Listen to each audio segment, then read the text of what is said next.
We're going to be considering quadratic functions, and in specific we're going to be looking at finding the value of y when we are given a value of x. Okay, so if we look at this equation of the quadratic we have y is equal to x squared plus 2x minus 3. Okay, so if we find, well, if we're given a value of x, okay, then we can find the value of y. So find the value of y when, say, x is equal to 0. Okay, then we're going to put x is equal to 0 in all of our x's. Okay, then we can find the value of y. So if I do that, 0 squared plus 2 times 0 minus 3. If we simplify, we will get y is equal to negative 3. Okay, so that's a very nice example. Okay, this is what we're going to be doing.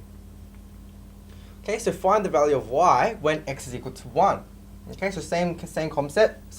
We're going to put x is equal to 1 and 1 here. So 1 squared plus 2 times 1 minus 3. Which if we simplify, we get y is equal to 0. Now in part C, what about when x is equal to negative 1? Okay, now be careful when we do this. When we put negative 1 and negative 1 in there, make sure that, okay, we're going to put negative 1 all squared, okay, like a bracket. Okay, so plus 2 times negative 1 and minus 3. So if we simplify this, we get y is equal to negative 4. Okay, so nice and straightforward. We're just finding the value of y with given values of x. So in question 2, if y is equal to 2x squared plus 4x minus 1, okay, so we have a little bit of a different quadratic. Find the value of y when x is equal to 0.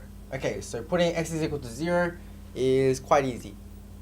Okay, so put your zeros in all of your x's, and if we simplify, we get y is equal to negative 1. Now in part B, what about when x is equal to 1? So put 1 into this x and 1 into that x. Okay, then it will look like this. Okay, so I want you to write out first and then let's calculate. Okay, then we get, okay, when x is equal to 1, y is equal to 5. Okay, finally, what about when x is equal to negative 1? Okay, so we're going to put negative 1, negative 1. And again, be careful when you do this. Make sure you put brackets. Okay, brackets in the negative 1. So it's negative 1 all squared. Okay, plus 4 times negative 1 minus 1. Okay, so if we simplify this one or calculate it, we get, okay, when x equals to negative 1, we get y is equal to negative 3.